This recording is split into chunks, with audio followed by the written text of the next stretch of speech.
საქართველოში ბრიტანეთის ელჩი გარეტ უორდი დღეს ოპოზიციის ალიანსის წარმომადგენლებს შეხვდა. ალიანსის ინფორმაციით, დღევანდელი შეხვედრის ინიციატორი საქართველოში ბრიტანეთის საელჩო იყო. პოლიტიკოსები აუდიენციას წარმატებულად აფასებენ და ამბობენ, რომ მათ ელჩს ინფორმაცია 9 პარტიის ერთობის მთავარ სტრატეგიაზე მიაწოდეს, რაც ქვეყნის შიგნით აქციებს, უცხოეთიდან სანქციებს და მოქალაქეებისთვის ალიანსის სახით ოცნების ალტერნატივის შეთავაზებას გულისხმობს. ჩვენ შეხვდით საერთაშორისო წარმომადგენელს, ამიტომ ბუნებრივია, რომ განსაკუთრებით აღსანიშნავია დიდი ბრიტანეთი იმ თვალსაზრისით, რომ მისი სანქციები ყველაზე ქმედითი გამოდგა და შესაბამისად ამის გაგრძელება ძალიან მნიშვნელოვანია. თქვენ იცით, რომ ალიანსს ნათქვამი აქვს შიგნით აქცია, გარეთ სანქცია და ასევე ალტერნატივის შეთავაზება.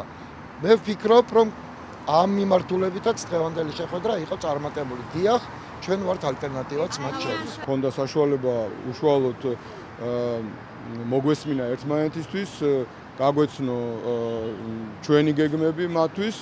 მთავარი ჩვენი ამოცანა და გეგმა ჩვენმა მეგობრებმა, როგორც არის დიდი ბრიტანეთი, ევროკავშირი, ამერიკის შეერთებული შტატები და სხვა ცივილიზებული ქვეყნები, იციან, რომ არის საქართველოს გადარჩენა, საქართველოს გათავისუფლება მოღალატური კრიმინალური რუსული რეჟიმისგან და ჩვენ ვაპირებთ, რომ მშვიდობიანი ჩვენი ბრძოლა გავაგრძელოთ. თემასთან დაკავშირებით კომენტარი გაკეთდა ქართულ ოცნებაში ივანიშვილის თანაპარტიელები ელჩების ნაწილს ოპოზიციასა და არასამთავრობო ორგანიზაციებთან შეხვედრების გამო აკრიტიკებენ და ჩვეულ ნარატივს ავითარებენ, რომლის თანახმად ოცნების ოპონენტები თითქოს გარედან იმართებიან.